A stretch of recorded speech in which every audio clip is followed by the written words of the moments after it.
మిత్రులారా, నేను మీ కొండా మోహన్. ముందుగా మీ అందరికీ నమస్కారాలు.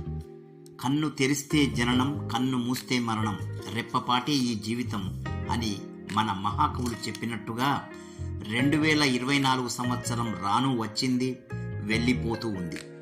మరో 2 రోజుల్లో అది జ్ఞాపకాల దొంతరల్లో కలిసిపోనుంది.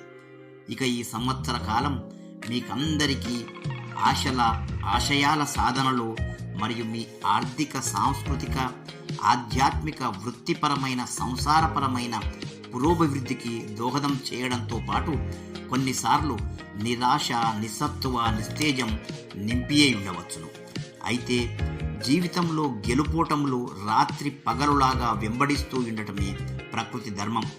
విజయానికి పొంగిపోయి ఓటమికి కృంగిపోకుండా కొంతైనా స్థిత ప్రజ్ఞతను అలవరుచుకున్న వారికి జీవితం అంతా ఆనందమయమే.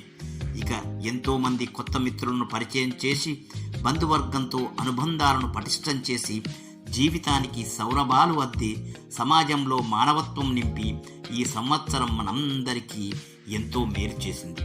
ఒక్క మాట, కారణాలేవైనా మిత్రులతో, బంధువులతో, సహచరులతో కలిగిన మనస్పర్ధలను మనస్ఫూర్తిగా ఇక నుండి మరిచిపోదాం.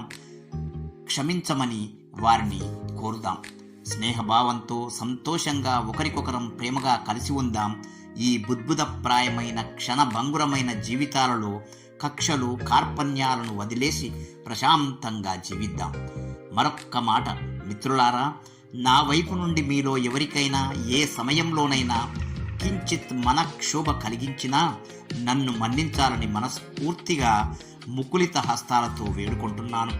ఇక చివరగా, నా జీవితం, నా కుటుంబం ఆనందమయం కావడానికి మీరందించిన స్నేహ హస్తానికి మరియు మా కొసనావా ఛానల్ను ఆదరించి అక్కున చేర్చుకున్న మీ సౌభ్రాతృత్వానికి మీ అందరికీ నా హృదయపూర్వక వందనాలు తెలుపుకుంటూ, మున్ముందు కూడా మీ ప్రేమాభిమానాలు కాంక్షిస్తూ వచ్చే 2025 సంవత్సరం మీ ఇంట్లో ఆనందాలు, సంతోషాలు వెల్లివిరియాలని ఆ భగవంతుణ్ణి మనస్ఫూర్తిగా ప్రార్థిస్తూ సెలవు తీసుకుంటాను. జై హింద్.